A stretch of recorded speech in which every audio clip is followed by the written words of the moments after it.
connaît nos défaillances. Oh non, chute de chaque jour.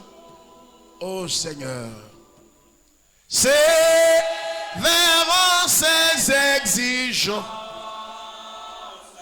Oh, alléluia. Lève tes deux mains. Lève tes deux mains vers le ciel et bénis-le ce soir. Il connaît ta faiblesse, il connaît ta chute, il connaît tes limites. Mais Dieu ne t'a jamais abandonné. Il sait où il te conduit. Il ne t'a pas abandonné, il ne t'abandonnera pas. Il connaît les combats dans lesquels tu te trouves. Il connaît les luttes dans lesquelles tu te trouves. Mais Dieu ne t'abandonnera pas. Il est fidèle. Il est fidèle. Il est fidèle. Il est fidèle. À Dieu seul soit toute la gloire. Il est fidèle. Alléluia. Merci Seigneur de nous bénir ce soir. Que je diminue. Car en vérité c'est toi le berger du troupeau. Je ne suis qu'un serviteur esclave. Parle à ton peuple et enseigne-nous à mieux te connaître dans la tempête. La gloire est à toi. Au nom de Jésus, nous avons prié. Quelqu'un dit Amen de tout son cœur. Quelqu'un exprime sa gratitude à Dieu avec un cri de joie. Veuillez vous asseoir. Veuillez vous asseoir. Dieu est avec nous. Non, Dieu sera un jour avec nous. J'ai dit Dieu sera avec nous. Est-ce que quelqu'un a la certitude que Dieu est avec lui? Dans ces moments les plus difficiles, est-ce que Dieu t'a abandonné ou bien il est encore avec toi? Écoute, c'est une question que je pose. Si tu as la réponse, tu lèves la main et dis, moi je crois que Dieu est avec moi. Gardez vos mains comme ça. Que Dieu vous bénisse. Que Dieu bénisse ta sincérité envers lui. Amen. Alors, nous sommes en train de lever la tête. Nous sommes en train de voir quelque chose de très fort, très grand. Nous sommes en train de voir les tempêtes. Le chemin des élus pour une maturité spirituelle certaine. Nous avons compris que, quel que soit la fidélité d'un homme, quel que soit l'engagement spirituel d'un homme, j'ai dit de lever la tête s'il te plaît.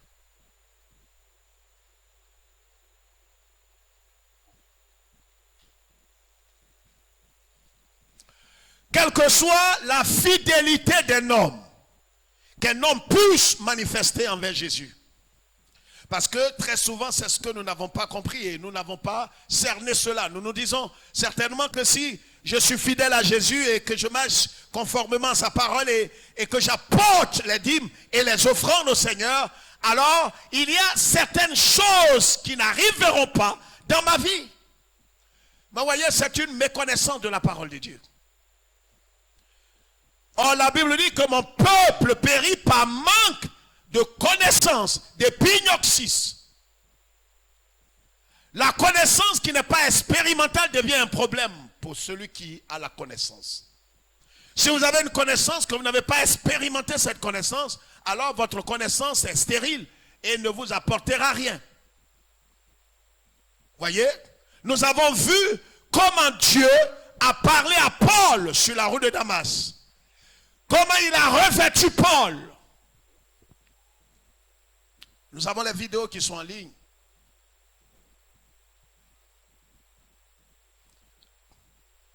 Comment l'Esprit de Dieu était sur Paul. L'onction de Dieu était tellement sur Paul que la Bible dit les pochettes qui avaient touché le corps de Paul guérissaient les malades. Mais c'est ce Paul qui sera dans la barque en allant pour l'Italie où il devrait paraître devant César. Cette barque qui transportait Paul va faire naufrage. Je suis au nombre de ceux qui croient que échouer n'est pas un échec. Je ne parle pas de toi. Écoute, je ne suis pas là pour te motiver. Je suis là pour te donner la révélation.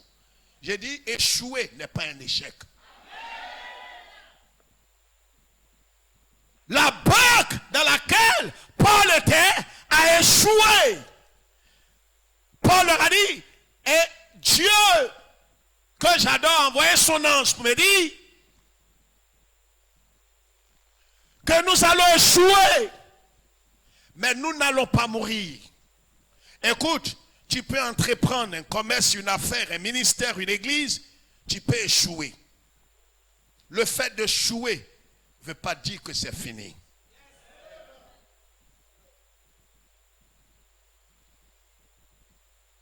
Dieu est le Dieu des épreuves. Et tant que tu vivras sur cette terre, tant que tu seras dans le royaume de Dieu, tu marcheras dans la justice, dans la crainte de Dieu, dans la loyauté, tu seras du côté de Jésus. Je vais vous démontrer ce soir quelque chose de très fort. Tu connaîtras des choses inouïes, des choses compliquées, des choses inexplicables. Peut-être que des frères autour de toi vont douter de ta communion avec Dieu et de ta connexion avec Dieu. Parce qu'à un certain moment, certains vont douter. Ils vont se dire, est-ce que certainement Dieu est avec lui? Mais si Dieu est avec toi, pourquoi est-ce que les choses ne décollent pas comme elles devraient décoller? Pourquoi est-ce que tu ne te maries pas? Toi qui crains Dieu, qui aimes Dieu, qui sert Dieu, qui apporte ta dîme et tes offrandes. Pourquoi? Dis-moi. Tu n'auras pas de réponse à certaines préoccupations des hommes. Mais laisse-moi te dire que même quand tu n'auras pas de réponse, cela ne veut pas dire que Dieu n'est pas là. Tu ne répondras pas à toutes les questions. Il y a des questions auxquelles tu seras confus. Tu n'as pas de réponse. Mais Dieu a la réponse. Le chrétien le plus fidèle peut être atteint par l'épreuve sous les yeux de Dieu. Malgré sa vie exemplaire, malgré sa vie modèle, malgré sa vie sans tâche, sans ride, ni rien de semblable. Les gens pensent que les épreuves arrivent à ceux qui sont dans le péché ou qui cachent quelque chose. Non. Il ne faut pas confondre le châtiment et l'épreuve. Marc chapitre 4, le verset 35. Ce même jour, sur le soir, Jésus leur dit, passons à l'autre bord. Après avoir renvoyé la foule, il l'emmenait dans la barque où il se trouvait. Il y avait aussi d'autres barques avec lui. Il s'éleva un grand tourbillon et les flots se jetaient dans la barque au point qu'elle se remplissait déjà. Et lui, il dormait à la poupe sur le coussin. Il le réveillait et lui dit, Maître, ne t'inquiètes-tu pas que nous périssons? S'étant réveillé, il menaça le vent et il dit à la mer, silence, tais-toi. Et le vent cessa. Il eut un grand calme. Puis il leur dit, pourquoi avez-vous ainsi peur? Comment n'avez-vous point de foi? Il fut saisi d'une grande frayeur. Il se dit les uns aux autres, quel est donc celui-ci à qui obéissent même le vent et la mer? Dieu bénit sa parole. La tempête, ce sont des moyens que Dieu va utiliser pendant ton pèlerinage ici-bas. Pendant que tu seras ici, sur cette terre étrangère, Dieu va utiliser des tempêtes. Je vous ai dit qu'il y a plusieurs types de tempêtes. Il y a des tempêtes que vous devez affronter. Il y a des tempêtes que vous devez combattre. Il y a des tempêtes. Par contre, il y aura des types de tempêtes où vous devez rester calme. Vous aurez l'impression que cette tempête va vous emporter. Mais Dieu dit reste calme.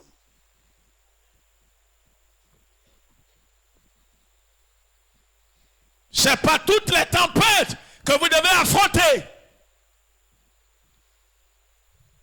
Il y a des tempêtes que vous allez endurer.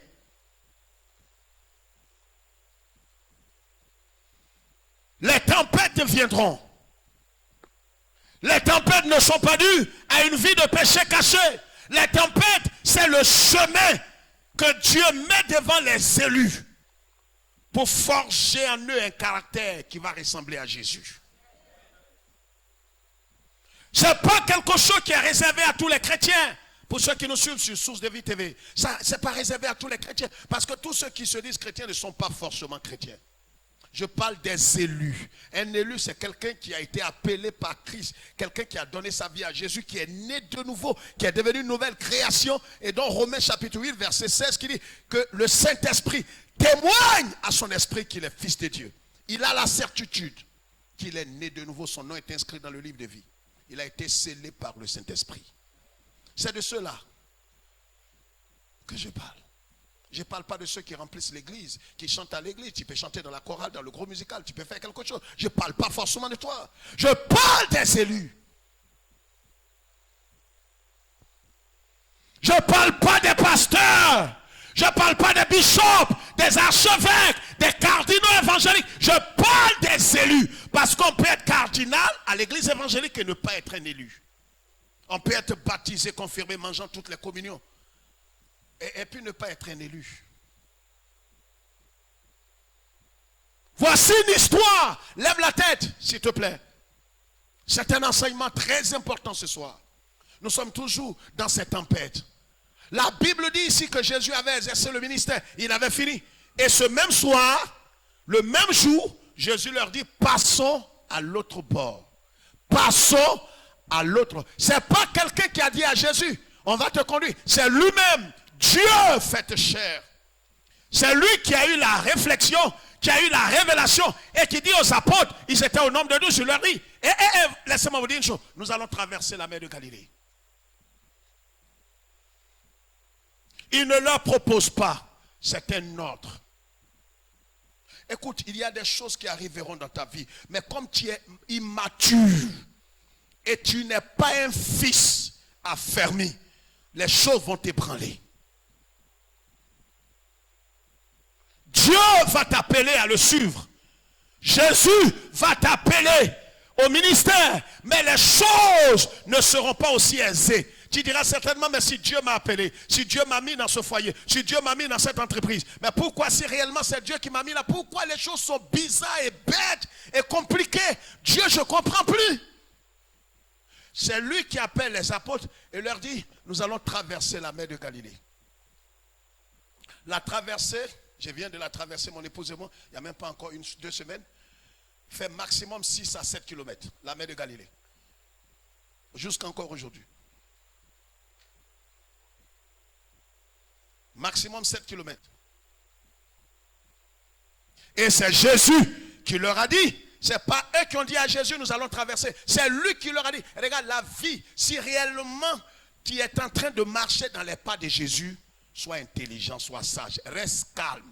Même si le tigre sort devant toi, comme c'est Jésus qui a dit de le suivre, il sait ce qu'il va faire du tigre. Oh, tais-toi. C'est amen ça. Amen, amen. C'est le même amen là tu dis depuis des années. Un amen vaincu. J'ai dit, si c'est Yeshua, Amashia, le Messie roi, qui t'a dit suis-moi, il sait de quoi il parle. Il sait que le chemin qu'il emprunte, c'est un chemin risqué. Jésus n'appelle pas les gens à le suivre sur un chemin facile. Je vais vous dire ça ce soir. Quand vous décidez de suivre Jésus et de marcher, de vivre pour Jésus, vous êtes en train de risquer votre vie. Vous risquez votre vie. C'est un risque que tu prends. Or, le monde dit qu'il ne...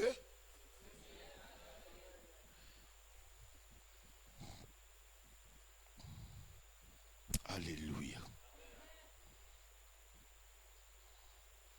C'est le premier point, frère. Et le grand point. Chiffre romain 1. Mets ça si tu peux. On ne va pas vous distribuer les fiches. Donc il faut écrire ça.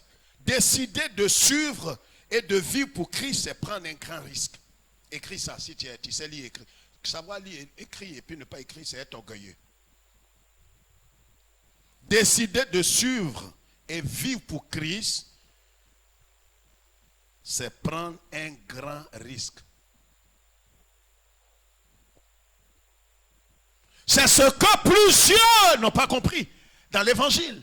Certains, on leur a dit simplement suivez Jésus comme un marketing. Venez, vous allez suivre Jésus. Vous voyez, c'est fini. Il a tout accompli à la croix. Vous allez le suivre. Il n'aura plus de difficultés, plus de problèmes. C'est un mensonge. C'est une séduction. le fait de décider de suivre Jésus, vous êtes en train de prendre un grand risque. Vous pouvez perdre votre vie. Tu peux tout perdre. Et c'est certain que tu perds tout. Parce que Jésus dit, celui qui veut conserver sa vie la perdra. Mais celui qui la perd à cause de lui, Jésus, il la retrouvera. C'est-à-dire, tu vas perdre des choses qu'on doit perdre, mais ce qui est éternel, Dieu te l'accordera. Quelqu'un m'a entendu? Ne laisse pas quelqu'un dire amen à ta place. La parole de Dieu dit, les disciples, qu'est-ce qu'ils ont fait? Le verset 38 nous dit ici, les disciples étaient menacés. La tempête, c'est une épreuve, c'est une difficulté. Ça peut être des échecs, ça peut être une menace ou quelque chose, ou une quelconque menace dans ta vie, un besoin, un manque. Ça peut être quelque chose qui t'arrive dont tu n'as pas la solution. Au verset 38, la Bible dit que les disciples étaient menacés. Il lui dit, la Bible dit d'abord au verset 37, il s'éleva un grand tourbillon et les flots se jetaient dans la barque. Mais c'est lui d'abord, après avoir envoyé la foule, il les emmenait dans la barque où ils se trouvaient. Vous voyez? C'est lui qui les a conduits. Ce n'est pas les apôtres. Regarde, le chemin que tu as emprunté. Si c'est lui qui t'a indiqué le chemin, parce que lui, il ne t'indique pas, il est le chemin. Regardez, c'est lui qui les amène et c'est lui qui les met dans la barque. Je ne sais pas si vous avez compris le français. C'est pas ça? Après avoir envoyé la foule, il les amena dans la barque. Ça veut dire qu'il y avait plusieurs barques, mais Jésus a choisi une barque. Regarde, il y a une barque où le Seigneur t'a mise. La barque dans laquelle le Seigneur t'a placé, ça peut être un foyer, ça peut être un ministère, ça peut être une église, ça peut être un... Mais cette barque-là, elle peut être menacée. Mais quand elle sera menacée, ne doute pas. Il est dans la barque, mais sa présence n'a pas annulé la tempête. Sa présence ne va pas annuler. Vous voyez, l'évangile de facilité, de prospérité vous dit, non, quand vous venez à Jésus, vous savez, c'est terminé. Vous n'allez plus connaître des difficultés quelconques. Parce que, vous voyez, Jésus a tout accompli à la croix. Mais c'est ce qui te trompe. Il est dans la barque, et voici des flots qui rentrent dans la barque.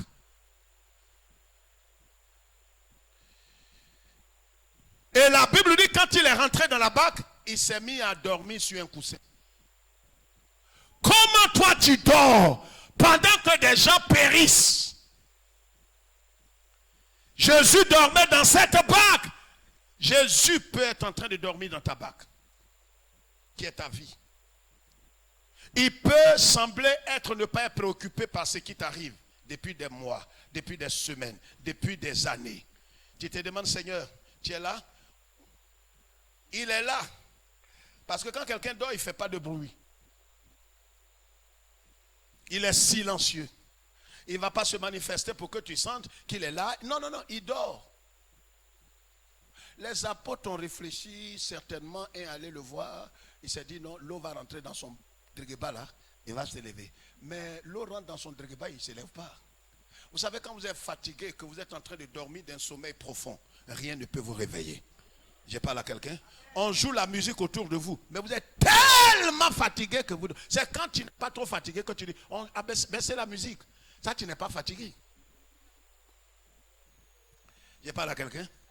Vous qui nous suivez sur Source de Vie TV. Quand tu as, c'est comme la nourriture. Quand tu as faim, je n'ai pas dit gourmand. Un gourmand, c'est celui qui a mangé le matin, à midi, il a mangé, et puis le soir, il dit, non, j'ai pas faim. Tu dis rien d'extraordinaire. Quelqu'un qui a fait 2 jours, 3 jours sans manger, on dit il a faim. Quand tu as faim comme ça, on met pain avec coco. Tu manges ça correctement.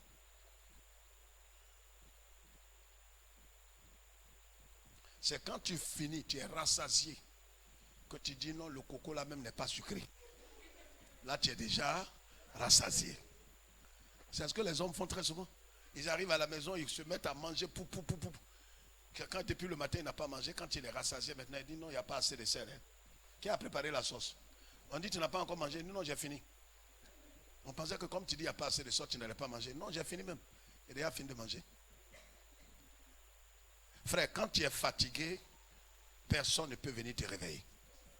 Jésus dormait. Jésus, c'est lui qu'on appelle le repos. Donc quand le repos se repose, rien ne peut réveiller le repos. Regarde, je vais t'annoncer ce soir que le repos en personne est chez toi. Peu importe la tempête qui frappe à ta porte. Peut-être ça s'appelle, je ne connais pas le nom de cette tempête. Peut-être c'est la maladie, peut-être c'est la stérilité, peut-être c'est le besoin, peut-être que c'est la mort. Jésus, lui, là où il est là, mais la tempête arrive. Mais Jésus sait ce qu'ils vont se dire. C'est pourquoi, regarde, essuie tes larmes. Ils se connaissent. C'est le créateur et la créature. Ils dormaient sur un coussin. Ils sont allés le réveiller. Mais vous voyez, aller réveiller ici, c'est peu dit. C'est un reproche qu'ils ont fait à Jésus. Ils lui ont dit ouvertement, regarde, nous on périt, toi tu dors. Non, honnêtement, hein, Seigneur, on a Dieu. Hein, on a Dieu. Hein. C'est pas on est dans la barque. Moi, je suis trop déçu de toi. Tu dis tu es pasteur, mais honnêtement, je suis déçu de toi. J'étais malade. Il n'y a même pas un jour où tu es venu chez moi. Et pourtant, la dîme, les offrandes, il y a pas, tous les jours, il te fait des dons. Tous les jours, il te fait. Vous savez, c'est pour ça que ne dépendez jamais d'un homme. Un jour, cet homme va vous rappeler tout ce qu'il vous a fait. Je sais de quoi je parle. Quand il te donne ses dons, ses dîmes, ses offrandes, il veut que tu sois son esclave. S'il tousse, il faut que tu sois là. Ne soyez pas esclave d'un homme. Ne dépendez jamais d'un homme dans votre vie. Les pasteurs les plus malheureux sur la terre, c'est ceux qui dépendent des fidèles. Ne dépendez pas d'un fidèle, dépendez de Dieu. Et toi, fidèle, ne dépends pas d'un pasteur pour vivre. Dépends de l'Éternel. Parce que le pasteur, il peut mourir. Le pasteur, il peut ne pas être là. Le pasteur peut être en péché. Tu vas faire quoi? Jésus dormait, ils sont venus le reprendre pour lui dire, toi tu dors pendant que nous on périt.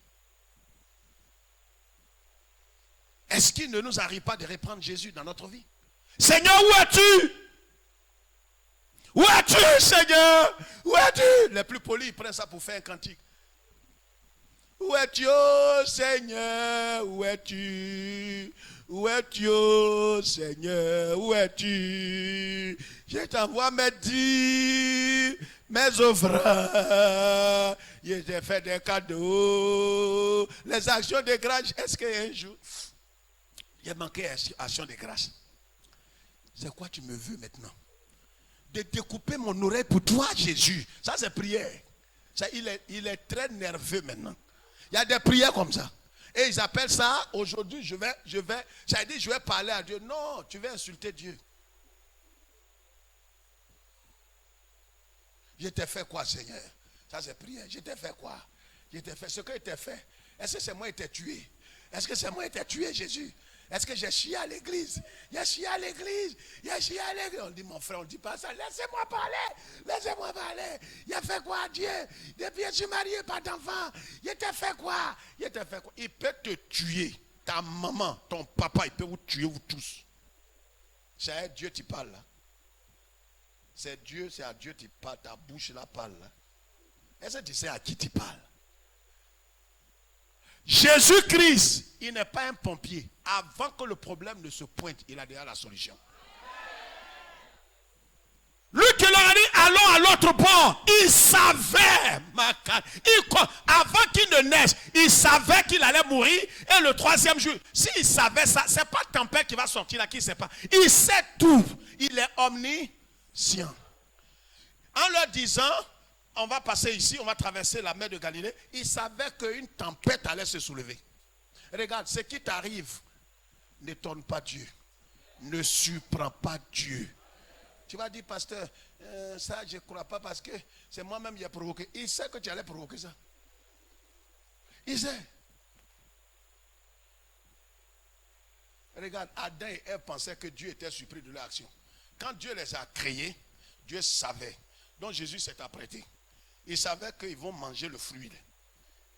Il a envoyé des gens, il dit n'allez pas loin. C'est comme film, c'est comme théâtre. Il dit n'allez pas loin. Il dit mais maître, c'est pourquoi? Il dit attendez là, les deux là, je les connais. Et tourne. Un matin, ils ont mangé.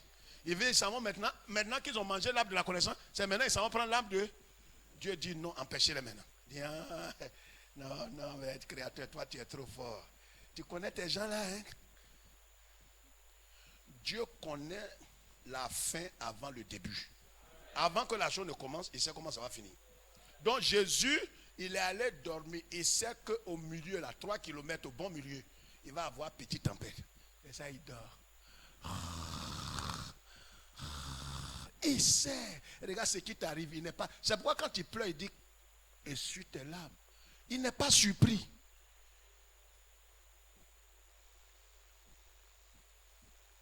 Ils sont venus le réveiller pour lui dire maître, nous périssons. Et tu fais rien. Tu es comme moi-même.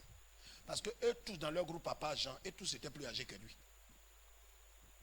Il a dit, est-ce que certainement, il a dit à Pierre, ton type là, est-ce qu'on a bien fait de le suivre? Sur la terre ferme, on peut comprendre. Sur la mer, Dieu. Au nom de Dieu, si aujourd'hui on sort dans ça, moi-même, Dieu que j'ai même mon pied encore dans cette église, que Dieu m'en garde. Si je traverse ce problème-là,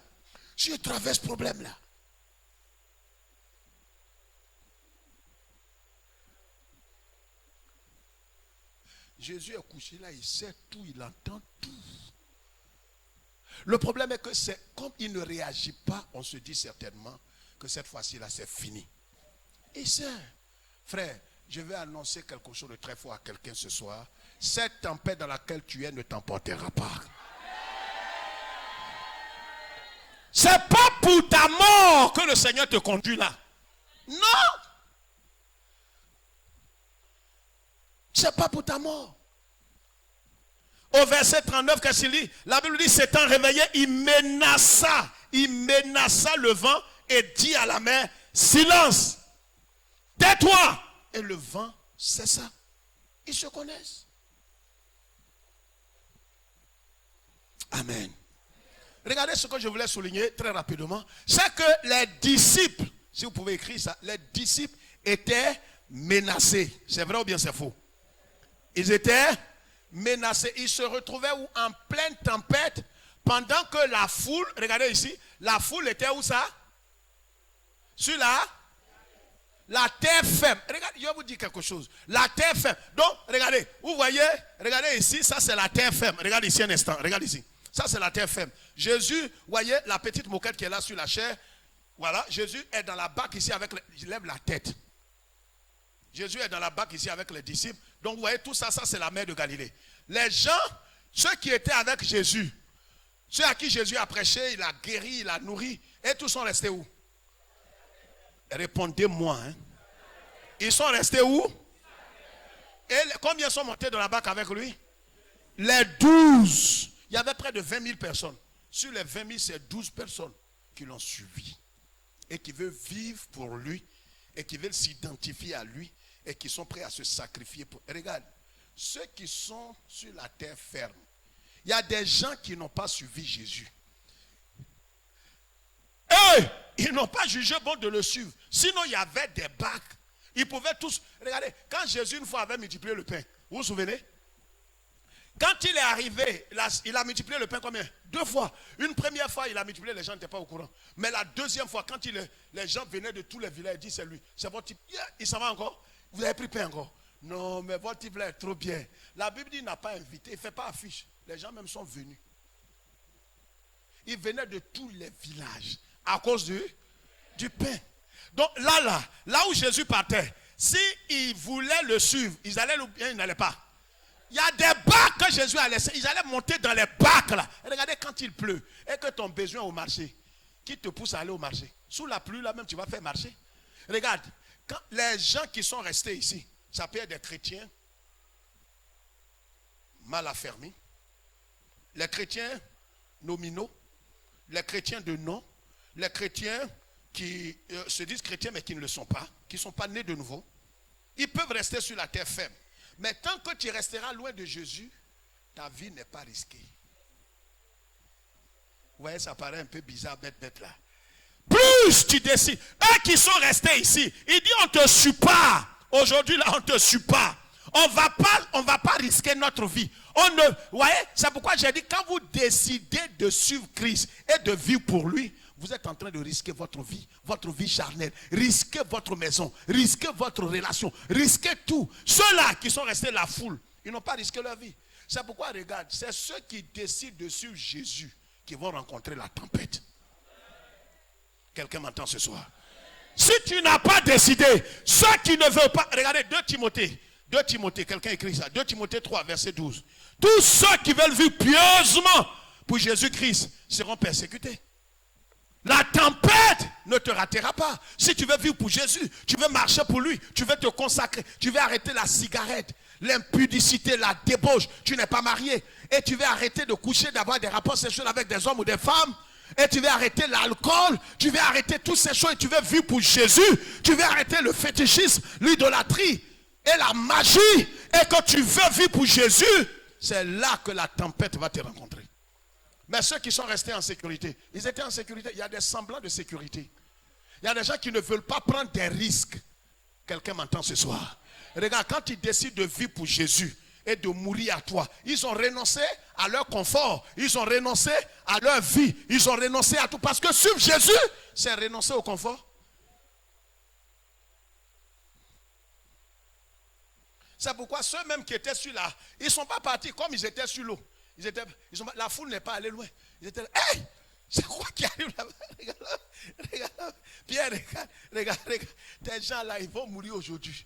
Restez ici avec nous. Quelle histoire? Non, j'ai vu le message de la croix, il me sanctifié, il marché dans la sainteté. Nous là, on va à l'église, c'est pas aujourd'hui. Moi, mais je suis protestant.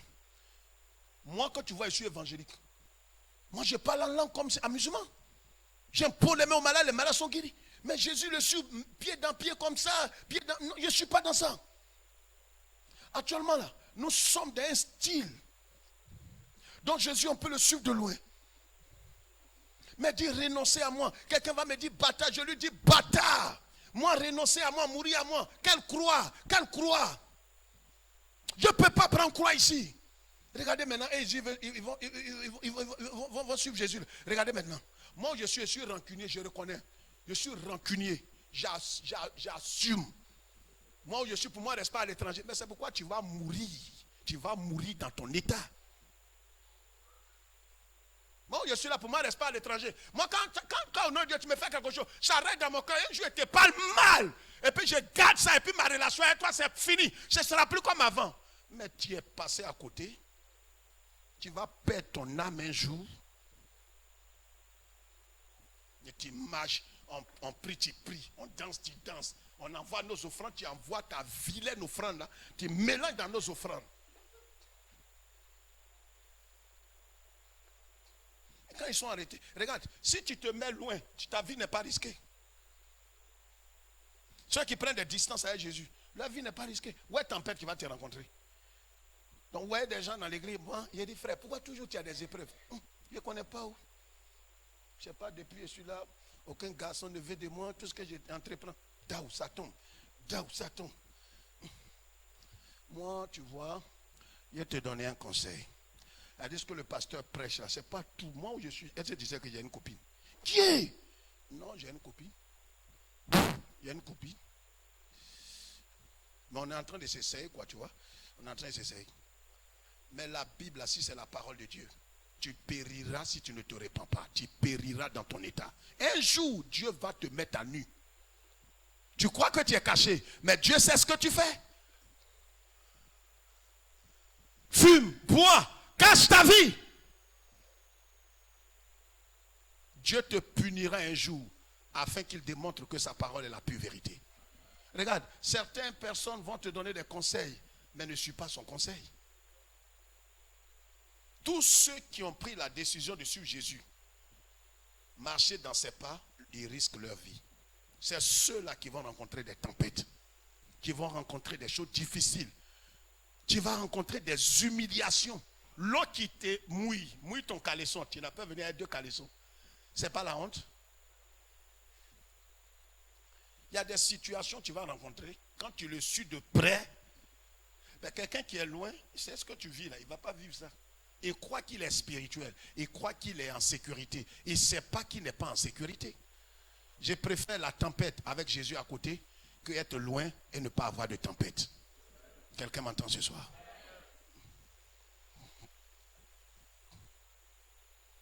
Alléluia. Donc ils n'ont point suivi Jésus. Ils sont restés dans leur position. Ils sont restés sur la terre faible. Et ils étaient en sécurité d'après eux. Il y a des sécurités que tu peux avoir. En train de voler, en train de faire tant, tu es avec le mari de quelqu'un, tu es en sécurité.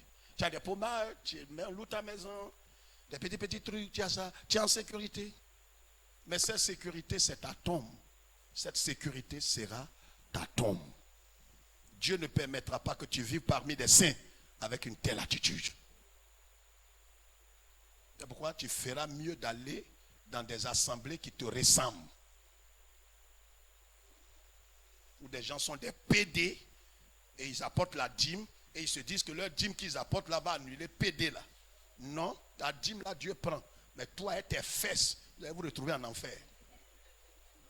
C'est toi qui ris. Moi je ne ris pas pour ça. Et puis tu n'es pas obligé de dire Amen. Ce n'est pas ton Amen qui va confirmer. Tu dis Amen, oh c'est ça. Tu ne dis pas Amen, c'est ça. Tu es fâché aussi. Ce que tu peux faire, il y a 2 portes. Prends ta Bible là. Puis va à Dieu. Les disciples étaient fidèles à Jésus. Les disciples ont suivi Jésus. Les disciples ont obéi à l'ordre de Dieu. Il leur a dit, allons à l'autre bord. Ils n'ont pas résisté. Ils ont dit, on te suit. Comment quelqu'un qui obéit à la lettre, à la parole de Jésus, c'est lui qui rencontre des problèmes? Expliquez ça. Ils n'ont pas désobéi. Quand il leur a parlé, ils ont obéi. Ils ont dit, maître, on va te suivre. Ils l'ont suivi. Mais c'est ceux qui le suivent. Regarde ta maman, ton papa ou ton frère qui n'est pas prêt à vivre pour Jésus. C'est vrai, il est chrétien, baptisé, il parle en langue, il limite les langues, il ne traverse pas certaines situations. Mais toi qui veux vivre pour lui, dans la sainteté, en renonçant à toi, en mourant à toi-même, ce que tu traverses, tu dis, non, pasteur, on n'a qu'à changer de message. Pour moi, là, ça dépasse maintenant. Ça a dépassé. On vient des pasteurs que j'ai reçus en Israël. Homme de Dieu, on est arrivé ici. Vraiment, c'est la grâce de Dieu. On t'a reçu et on t'a vu ici. Vraiment, tu vas prier pour nous pour que notre ministère décolle. Il leur dit, hein, tu as un avion? Il dit non. Mais c'est quoi qui doit décoller? Il dit non, je parle du toi. Il dit quoi? Ça dit mon église. Le décolleur, c'est qui? C'est Yeshua. Il a dit, bâtit son église. Il ne t'a pas de bâtir église pour lui. Il ne t'a jamais dit ça. Mon ministère doit décoller. J'ai dit, homme de Dieu, il a sémé dans ta vie, sémé dans. Il faut s'aimer chez ton papa. Va s'aimer chez ta maman. Je ne prends pas l'argent. Cet esprit marketing de commerçant qui est dans la tête de ces jeunes pasteurs, mon ministère doit prendre de l'ampleur. Yeshua doit prendre de l'ampleur ou ton ministère. Que Dieu te délivre de ton ministère. Le jour que Jésus m'a délivré de l'église, vous n'étiez pas là, il m'a délivré, je suis délivré. Il ne cherche pas à faire église. Il cherche à conduire des gens à ressembler à Jésus. C'est ce qui m'a délivré. Nous, avant des gens ici, si tu continues comme ça, je ne viens plus à l'église. Quand c'est comme ça, tu as peur. Il te fait quoi? Non, pasteur, fais très attention. Je suis délivré de ça. Tous les visages qui sont, je les regarde, je leur parle. Ça te fait plaisir, c'est ça. Ça ne fait pas plaisir. Mais souvent, ce qui fait que les gens menacent les pasteurs tordus, c'est les dîmes. Il soulève son enveloppe comme ça.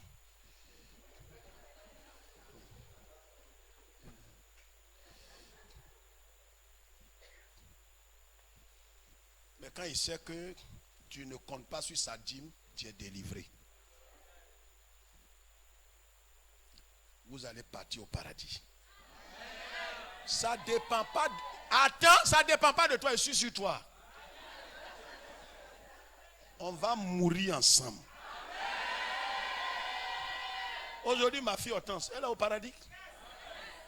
Souvent, vous l'avez suivi ici, je la secoue, on dirait pamplemousse. Elle pleure, mais c'est pour le paradis.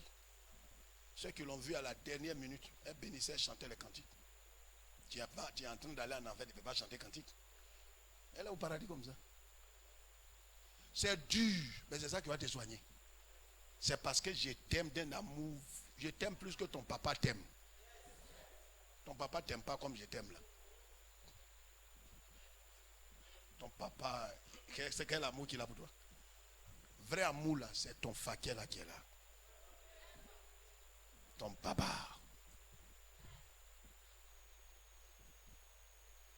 Amen. Les disciples, ils étaient fidèles ou bien ils n'étaient pas fidèles? Ils étaient fidèles. Ils ont obéi à Jésus. Ils ont décidé de suivre Jésus, de marcher dans ses pas. Ils ont obéi à son ordre.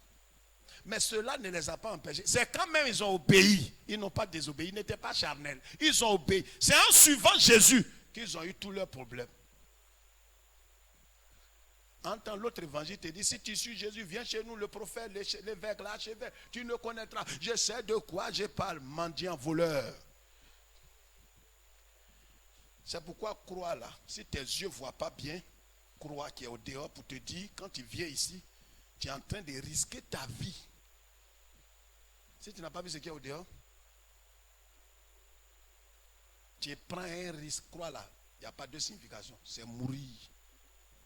Croix, on ne joue pas, on ne fait pas soleil sur croix. Alléluia. Dieu a un but en vue.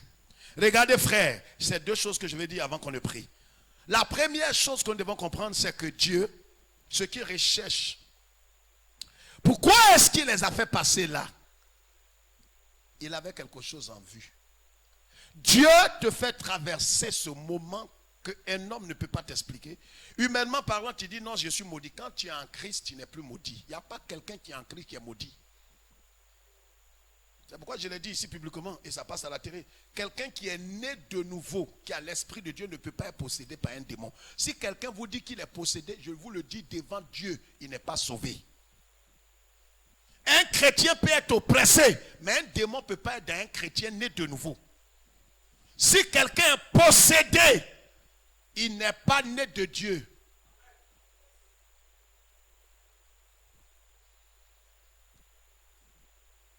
Dieu avait un projet et il savait ce qu'il voulait faire avec les disciples. Il les a conduits là pour leur révéler des choses. Dieu avait un but en vue.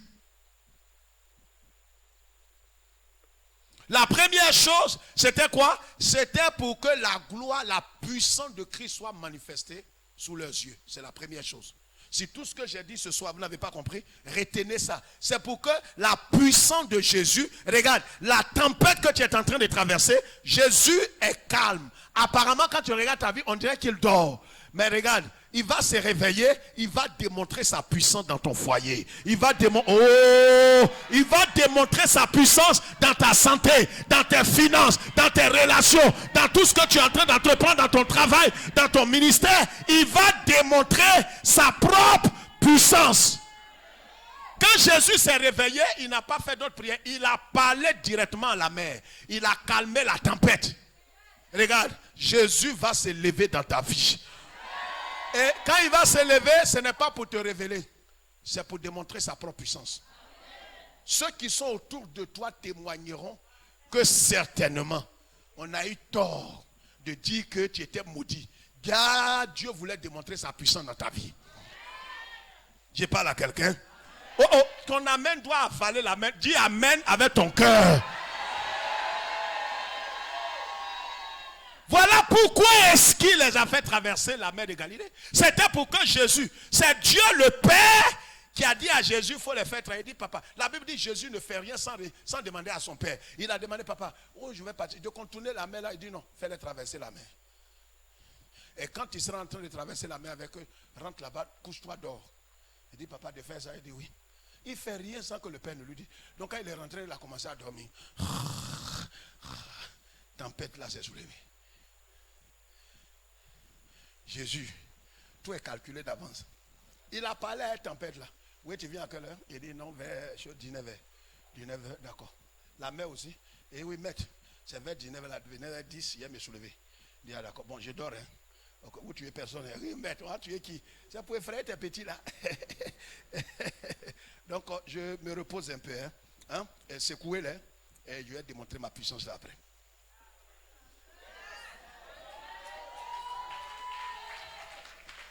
Dis, pasteur, comment tu sais ça? La Bible dit que Job, le combat qui se produisait dans sa vie, le combat qui se déroulait là, il ne savait pas la discussion qui a eu lieu entre Dieu et puis le démon. C'est le démon qui passait et Dieu lui a dit, où tu vas? Il dit, ah, mais depuis que tu m'as chassé, il me balade comme ça. Il ne sait pas où dormir. Est-ce que tu as vu mon type là, Job? Job, ton type là, lui qui a beaucoup de bœufs, on dirait des choses là. Non, je connais Job. Je ne pas devant sa maison tous les jours. Mais Job, les Job là, tu les protèges tous les jours. Tu protèges, on dirait œuf. Comment quelqu'un va le toucher? Il dit, bon, écoute, j'enlève les barrières là. Seulement toi, je te connais. Tu fais erreur, je vais t'annihiler. Il dit, non, maître, il faut me donner une mission, je vais aller accomplir pour toi. Les démons là, c'est les petits l'homme. Petits l'homme. Les petits moqueurs de Dieu. Ouais, quand je vois des gens, ils pensent que le diable est là, Jésus est là et puis ils se frappent. Non, votre pensée est tordue. Ce sont les fistons. Dieu les envoie aller faire les petits boulots. Regardez, un jour ma tante, elle était à l'église ici et elle allait au plateau. Elle a perdu, en ce temps, portable venait de sortir, c'était 300, 500 000, elle a perdu son portable. Et on a rencontré quelqu'un autour, elle est venu, pasteur, il a perdu mon portable. À ce temps, moi-même, je n'avais pas encore portable. Portable à cette époque, quand tu vois quelqu'un a un portable, portable là aussi, c'est comme radio. Quand tu vois portable, c'est qu'il a l'argent. Quand elle a dit ça, il y a un jeune du quartier là qui a dit, je connais quelqu'un au plateau, c'est le chef des loupards au plateau. Il faut dire exactement où tu as perdu ton portable. Elle a dit non, vous avez l'ancien marché là, du plateau en face de l'hôtel de ville. Elle dit c'est là. Elle dit ah d'accord. Venez rapidement. Venez rapidement. Ça, j'étais subjugué. Les bandits là, ils font bandits. Mais chacun est assujetti à un chef. Et le plateau là est divisé. Chaque bandit vole dans un domaine spécifique. C'est ce jour-là que j'ai su ça. Quand ma tante là est arrivée au plateau, le monsieur là, il a appelé tous les coordonnateurs des voleurs là. Il leur a dit, j'ai une de mes tantilles, on l'a volé son portable vers le marché là, en face du temps. Il a dit, c'est tel groupe. Tel groupe, quand il les a appelés, en moins de 20 minutes, le portable était là. Ça a renforcé ma foi. Frère, démon, il ne fait rien sans la vie de Dieu. Il y a des démons qui ne gênent pas. Il lume sur ta nuque là. Taille. Tu n'as pas l'appétit. Oh, pourtant, il y a 5 jours, Dieu t'a dit gêne. C'est gêne là qui a commencé comme ça. Ils font rien. Ils ne sont pas tout puissants. Ils se soumettent à Dieu. Quand Dieu dit arrête, il arrête. Alléluia. Regarde, la première raison pour laquelle Jésus les a fait passer là, c'était, il voulait, parce qu'il marchait avec Jésus, mais il ne le connaissait pas. Il va révéler sa puissance en pleine eau aujourd'hui. Et quand la tempête s'est levée, et qu'il s'est réveillé, il a parlé à la tempête, parlé au vent, parlé à la mer. La Bible, la parole de Dieu dit, et tous, ils ont fait petit conseil. Ils ont dit, Pierre, oui, il faut parler. Il dit, non, Philippe, toi, il faut parler d'abord. Non, toi, il faut parler, André. Non, type là, est-ce que c'est un homme? Il n'y a pas l'homme pour lui. Hein? Est-ce que c'est l'homme ou bien c'est l'esprit? C'est quel homme le vent et la mer l'écoutent? Donc, depuis vous marchez avec lui, vous ne le connaissez pas. Regarde, tu crois le connaître. Il a amené cette situation, cette tempête pour se révéler à toi. Oh, oh, oh, oh. Est-ce que quelqu'un peut pousser un cri de joie? Tu vas le connaître. Je connais son nom. Je connais son nom. Son nom. Ouais, même ce que tu connais là, c'est connaissance historique. C'est parce que on t'a chanté ça que tu dis tu connais. Mais quand il va se révéler à toi, tu vas dire mes oreilles, mais aujourd'hui, tu sais de quoi tu... Vous voyez, quand tu as... C'est ce qu'on appelle, quoi? L'épignoxie, la connaissance expérimentale. Quand tu as expérimenté ça, personne ne vient, mais toi tu es là. On dit, mais pourquoi tu es là? Il dit, je le sais de quoi je parle. La deuxième raison qu'il faut écrire avant qu'on ne parte, c'est que Dieu voulait faire quelque chose. Dieu veut que les disciples sachent que le but divin, le but de Dieu dans leur vie, ce n'est pas le confort. Ce n'est ni le bien-être physique. Ça peut vous choquer, parce que c'est le contraire qu'enseigne l'évangile de prospérité. Regarde, le vœu le plus ardent de Dieu, ce n'est pas ton confort. Ce n'est pas pour que tu aies une voiture luxueuse. Ce n'est pas pour que tu aies une chambre temps. Ça ne préoccupe pas Dieu.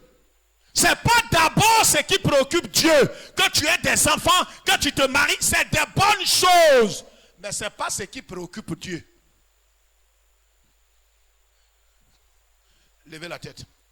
Je n'ai pas dit de lever la main, mais moi je lève ma main devant Dieu. J'ai dit, si tu crois à ce que je dis, lève ta main devant Dieu. Le plan, le vœu le plus ardent de Dieu, ce n'est pas ton confort. Seigneur, parce que voilà l'évangile social qui est prêché et qui n'est pas de Dieu. On vient à Jésus qui va recevoir son mari, son miracle, son mariage, un enfant. Je prends mon enfant, Tu as pris ça plusieurs fois. Je possède mon mariage, Ça c'est bon, mais ce n'est pas ce qui est essentiel. Dieu peut ne pas te donner mari, peut ne pas te donner enfant, peut ne pas te donner guérison. Il peut ne rien.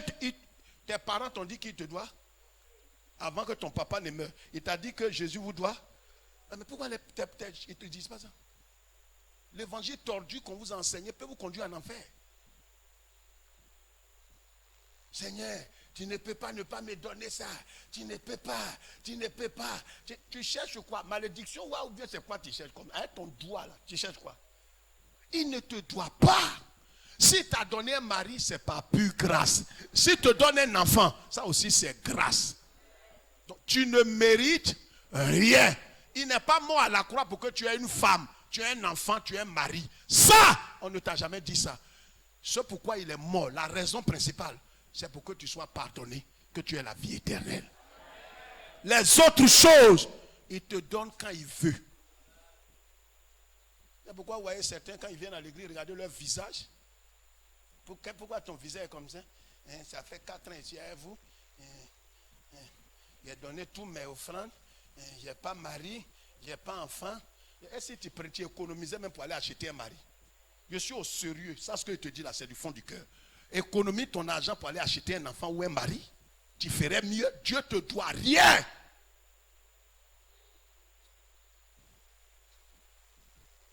C'est pourquoi il est mort. C'est pour le pardon de tes péchés. Il ne cherche pas ton confort. Ce qu'il cherche, je l'ai dit en 2 choses, ta croissance, ta maturité spirituelle et ta foi totale en Christ. Voilà les 2 choses qu'il poursuit dans ta vie. Il veut que tu grandisses, que tu ressembles à Jésus.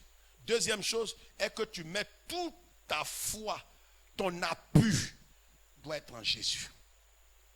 Donc les épreuves qui te font traverser là, c'est pour poursuivre ça. Regardez les vaccins qu'on fait. Je vous ai raconté quand on partait en Israël. J'ai fait tous les vaccins dans ma vie. Mais je ne savais pas que ça faisait des années que je n'avais pas fait le rappel des vaccins. Je suis allé là-bas, ils ont pris mon carnet. Ils m'ont regardé, monsieur Kwame, oui, vous n'avez pas fait chose. Hein? Donc on va vous faire tous ces vaccins là aujourd'hui. Je regarde comme ça, En temps, tous les jours, j'accompagne mes enfants là. Quand on fait vaccin, ils disent, oh, monsieur Nguessan, venez attraper vos enfants là. Reste calme là, quand on te fait un vaccin. Vaccin a tué l'homme un jour. Pour moi là, 5 vaccins. Ils doivent mettre ça ici. La jeune dame là, elle met ça un à un. Je regarde ça comme ça. Je dis comme ça, oh mais, monsieur le pasteur, vous êtes aussi peureux que ça? Il a dit parler doucement, ma femme est devant la porte. Mon bras là, quand je suis sorti, je vois des gens sourire, le pasteur Boignon, tous les pasteurs étaient là. Alors, évangéliste, ça va, ça va. Mon frère, on rentre un à un. Mon bras là, sur le champ a commencé. Et ils m'ont proposé quoi? Petit déjeuner. Je ne prends pas petit déjeuner. Tellement j'étais fâché, je ne voulais pas prendre quelque chose. On dit, monsieur Nguessan, vous allez prendre un peu. J'ai dit non. On dit, mais vous êtes obligé de prendre. Je suis allé m'asseoir, ils m'ont donné des biscottes. Oh, je ne voulais pas manger. Ma femme dit, il faut prendre. Tu vas avoir vertige. J'ai joué les durs. Effectivement, là où je suis, là, j'ai commencé à avoir vertige. Et donnez-moi 2 biscottes. Jésus va te faire rappel des vaccins. C'est pour ta propre vie. Amen. Amen. Il y a des choses, ça fait pleurer, ça fait mal. Il t'arrache un être cher. Tu dis, Seigneur, il t'a fait quoi? Au moment où j'ai besoin de cette personne, c'est là. Dieu sait. La personne, ce qu'il devrait te donner, là, t'a donné. Maintenant, tu vas apprendre à marcher par la foi.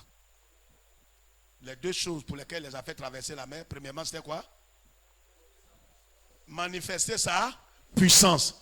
Deuxième chose, les amener à faire quoi? Et est-ce que c'est leur confort qu'ils cherchent? Ce n'est pas leur confort. Mais c'est de faire quoi? Leur croissance spirituelle. Maturité spirituelle. Troisième élément, ils devraient mettre toute leur confiance en qui? En Jésus. Voilà ce que Dieu cherche. Et ça, il va renouveler ça toutes les fois où ta foi va faiblir. Il va faire ça. Sinon, ce n'est pas pour que... Si tu habites dans le château, si tu as compris que tu es dans le château, il n'est pas inquiété. Mais ne dis pas que c'est pour le château qui t'a sauvé. Si quelqu'un te dit ça, fuis. Il est vendu. Celui qui te parle là, c'est un agent de Satan. Non, Jésus nous a sauvés. On s'en va au paradis. Mais vous voyez, si quelqu'un, moi, si Dieu ne m'envoie pas mon jet privé sur la terre, si je vais posséder bateau, si je n'ai pas bateau, moi je vous dis au nom de Dieu, si je n'ai pas bateau, Dieu peut te donner. Il y a des chrétiens engagés qui ont des bateaux, qui ont des avions. Mais quand je parle des véritables, mais tu ne sais pas où ils sont passés.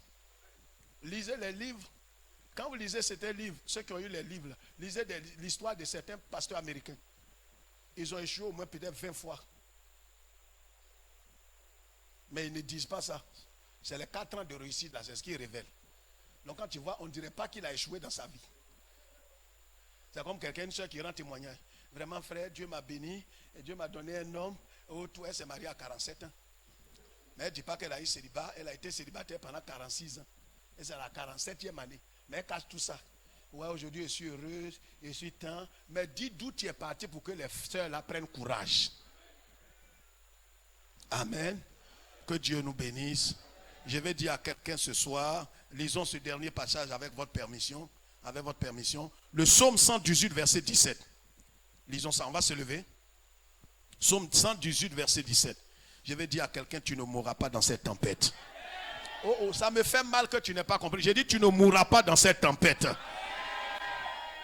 Peu importe le nom que porte cette tempête, tu ne mourras pas dans cette tempête. Le psaume 118, verset 17. Lis ça. Eh, frère, je vous ai dit quoi? Les vendredis, nous avons repris des enseignements prophétiques ici et des enseignements pour la construction de notre foi. Nous avons repris des enseignements. Et le vendredi, nous sommes là. Je vais continuer de donner les enseignements le vendredi. Et nous sommes sur un thème important. Amen. Voilà. Donc ceux qui doivent être là et qui savent qu'ils doivent être là, soyez là avec nous. Je t'encourage à être là. Je ne te force pas, mais je t'encourage à être là. C'est très important pour notre foi. Allons-y, lis ça, on va partir. Je ne mourrai pas, je vivrai. Œuvre de l'Éternel. Je raconterai les œuvres de l'Éternel. Jésus a dit aux apôtres là, il dit moi, je vais mourir le 3e jour, je vais ressusciter. Je vais vous confier une mission. Ils ont oublié ce que Jésus leur a dit. Vous savez, il y a des paroles que Jésus t'a données. C'est pourquoi quand tu es en train de traverser ces temps de turbulence, sache qu'il t'a déjà dit une parole. La parole, il a dit que tu vas aller aux... C'est Dieu qui t'a dit, ce n'est pas un homme ni un pasteur pour t'encourager. Dieu t'a dit, ta vie là, tu vas l'achever en France. Mais tant que tu es ici, même si voiture te cogne, tu ne vas pas mourir. Non, je ne suis pas en train de te plaisanter. Si c'est Dieu qui te l'a dit, Et donc, quand les disciples, c'est pourquoi Jésus les a repris. Il dit, pourquoi vous n'avez pas de foi? Est-ce que je vous ai dit, en venant ici, là, que vous allez mourir dans l'eau? Et on dit, non, on n'a pas dit ça, mais comme c'était, ça dit quoi? Le vent était fort, là. C'est là un coup, et surtout, toi-même tu dors. Mais on dit, ah, si le maître au moins était réveillé. Mais là, tu dors. Même s'il dort, regarde, même si tu n'entends aucune voix, et que les sorciers ont encerclé ta maison, tu ne peux rien faire, assieds-toi et commence à chanter. J'ai parlé à quelqu'un ce midi, là. Non, pasteur, depuis 35 ans, je souffre. J'ai donné ma vie à Jésus, ça fait des années. Je souffre de faire quoi? Je dis, pasteur, je suis venu pour que vous me délivrez. Je ne peux pas te délivrer. Je ne peux pas. Je ne délivre pas l'homme. Ah, donc j'ai mal compris alors. Donc, ça dit, aidez-moi. Je vais t'aider comment? Il va tout gâter. Sauvez-moi. Là, c'est grave.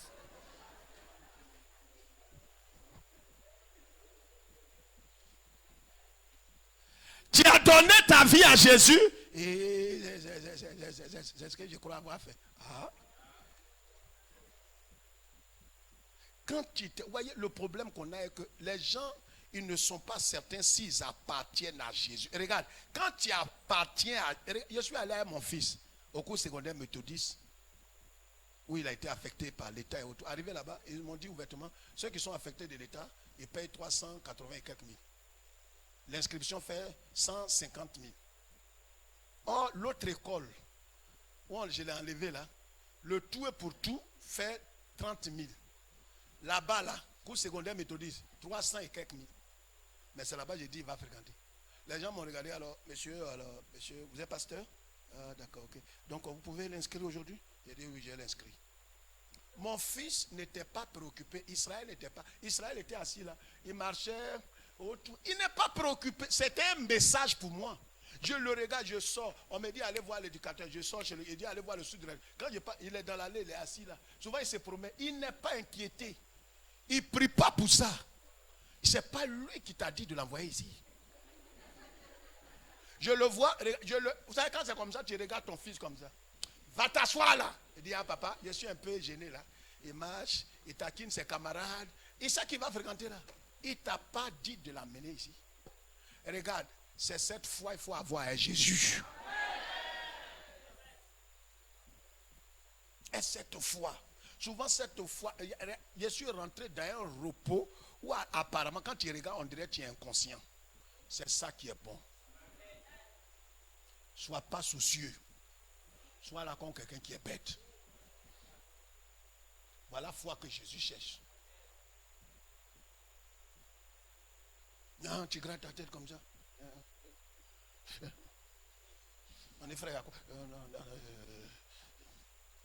Je suis pasteur, mais je le dis devant Dieu qui m'a appelé. Souvent, très souvent, c'est ma femme qui m'encourage. Chérie, tu dis aujourd'hui. Souvent, les dépenses sont telles. Regardez ça. Anne, ma fille, la seconde là, peut t'appeler papa. N'oublie pas, hein, mon inscription c'est 300 000. Toi-même, tu grattes ta tête. Tu dis où tout ça va sortir.